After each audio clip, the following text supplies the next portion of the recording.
জন্মদিনে আত্মঘাতী বালক, কেক হাতে কান্নায় ভেঙে পড়ল তার বাবা। বাবা মায়ের কাছে জন্মদিন করার বায়না করেছিল ছেলে।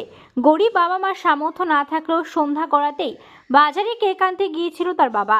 মা পায়েস রান্না করবে বলেছিল, মাংসটা পরের দিন হবে, তবে জন্মদিন পালন আর হলো না। পরে জন্মদিনের কেকটা আনতে গেছে, এবার ও হয়তো চেয়েছে একটু, যখন নিয়ে এসছে তখন আর নেই। এবার নিয়ে এসে দেখছে যে ঘরে টিভি চলছে, দরজা দেয়া। এবার দরজা যখন হচ্ছে ধাক্কা মেরে খুলে দেখে ছেলেটা ঝুলছে, টিভিতে কার্টুন চলছে। এবার জন্মদিনের কোনো অত মন খারাপের জন্য, দুঃখের জন্য ওটা হতে পারে, আর তা নাহলে কার্টুন দেখতে দেখতে খেলার ছেলে হতে পারে।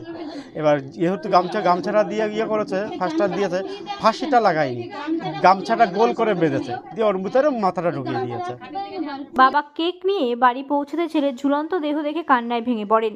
ঘটনাটি ঘটেছে বনগাঁ থানার সুন্দরপুর গ্রাম পঞ্চায়েতের সুন্দরপুর গ্রামে।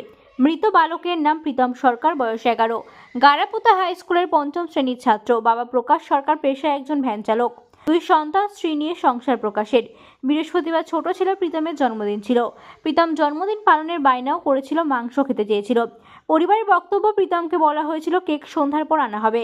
প্রীতমের মা পায়েস করবে বলে জানিয়েছিলেন, মাংসটা পরের দিন হবে। মাংস খেতে চাইলে একটুখানি, তারপর তো বলেছে যে মানে ওর মা তো বললো তাই, যে আমি বলেছি আজকে একটু পয়সা কম আছে, কালকে এনে খাওয়াবো, মানে আজকে এনে খাওয়াবে ওরে, আর কালকে ওই পায়েসটা আর কেকটা ওরে খাওয়াবে। ও আবার নাকি বলেছে, ও মা কেক আনবা তা কাউরে বলবো না, আমি একাই খাবো। ওর মা বলছে তা ঠিক আছে তুই খাবি। আত্মহত্যা করলো কেন? ওই দুঃখ থেকে? সেইটাই তো আমরা বলতে পারছি না। আমি ওই বাড়ির না, আমি ওনার শালা বউ। প্রায় প্রায় এমন দোলনা খায়, মানে এই বাসটার সাথে প্রায় প্রায় দোলনা খায়। বাবা প্রকাশ সরকার বলেন, প্রীতম ঘরে বসে কার্টুন দেখছিল, বাকিরা কেউ বাড়িতে ছিল না। আমি বাজার থেকে কেক এনে দেখি ঘরের মধ্যে ঝুলন্ত অবস্থায় রয়েছে।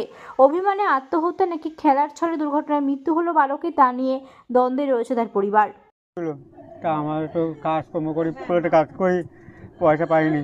তাই আমি কাল করা ভাড়া কেটেলাম, ভাড়া কেটে করা পয়সা, তাই আমি বললাম হচ্ছে কেক আর পায়েস করি, আর রবিবার যখন কাজে চলে যাবো তোর হাতে পয়সা দিয়ে যাবো, তোরা মাংস খাস কেন, এই বলেছি। হ্যাঁ। তারপরে এবার ঠিক আছে তুমি যাও। এবার আমরা বাজারে নিয়ে যাই, ও মাঝে মাঝে থাকে, ছাগল সব কিছু তুলি, সকালবেলা বের করে। এবার সন্ধ্যেবেলা যখন বাড়ি থেকে গেলাম, বাড়ি তোমার যাও, ও টিভি দেখছিলো, কার্টুন দিকে টিভি দেখছি, আবার ফোন নিয়ে গেছিলাম। এটা ও মার আমি নিয়ে গেলাম, যে বললাম যে তুমি এটা নিয়ে চললেও আমি পরে যাচ্ছি। এবারে মা দেরিও করিনি, কেনাকাটা করে সঙ্গে সঙ্গে 8 ঘন্টার আগে চলে এসে বাড়ি দেখতে এই অবস্থা, কান্না করে শুরু করে দিয়ে। তাই আমি কী হলো বলবা তো কিছু বলছে না। তারপর বলছে ছেলে আর নেই। তারপর আমি হঠাৎ করে একটু গাড়িতে করে চলে এসে দেখছি বাড়ি আর ছেলে আর নেই। খেতে চাইলো মাংস না পায়, ওর মা বললো যে মাংস করবানি, তাই মাংস করতে হবে না, রবিবারের দিন করে নে, টাকা দিতে পারি। আর এখন সমিতি আছে, দিতে হবে, এই তাছাড়া কোনো কিছু এটা মনে খুব কষ্ট পেয়েছিল না, বাচ্চা ছেলে তো না, ওর সময় কোনো রাগারাগি হয়নি। এমনি ভালোভাবে বলা হয়েছে। ও বাজারে যেতে বলেছে, যে একটা কেক আনবা, বাজারে যেতে বলেছে, বাজারে গেছি। ছেলের নাম প্রীতম বিশ্বাস।